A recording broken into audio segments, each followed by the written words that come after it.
आलू एक परिबा विशेष बा किसम जहाँ माटी तले बढ़ी थाए। साधारण ओडिया खाद्य आलूर भूमिका उल्लेखयोग्य अटे। यह श्वेतसार बा कार्बोहाइड्रेट्स एक मुख्य उत्स अटे। आलूरे श्वेतसार अधिक थिबारु मात्राधिक खाइबा द्वारा यह मधुमेह बा डायबिटीज हेबार संभावना को बढ़ाई दी थाए। आलू को मुख्यतः एक परिबा भाव में व्यवहार करा जाए। तथापि यह एमिति एक परिबा जाहाकु समस्त प्रकारर तरकारी रे मिसा जाई परिबो। समयर ताले ताले नूतन ज्ञानकौशल प्रयोग करी आलूरु विभिन्न प्रकारर खाद्य सामग्री प्रस्तुत करा जाउछि। देशरे एक मुख्य परिबा रूपे एहाकु व्यवहृत करा जाउछि।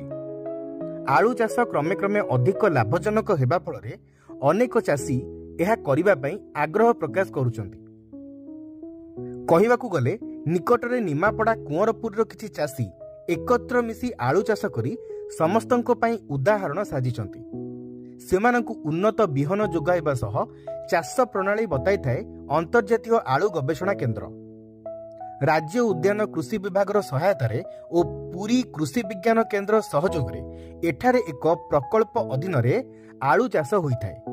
एही प्रकल्पर ना हैला क्षुद्र चाषींको द्वारा बृहत कृषि क्षेत्रर संयोजना।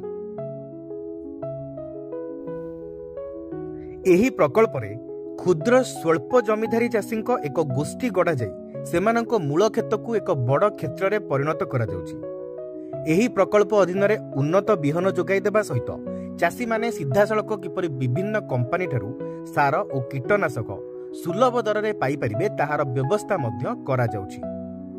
पारंपरिक पद्धति छाड़ी यांत्रिक पद्धति रे उन्नत किसम आलू चाष कले अमल बढ़े और खर्च कमी थाए।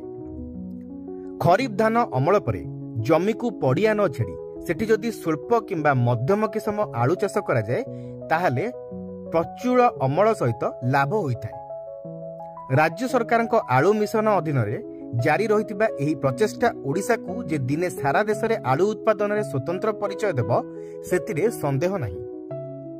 आलू को परिबा मानकर राजा कहा जायथाए।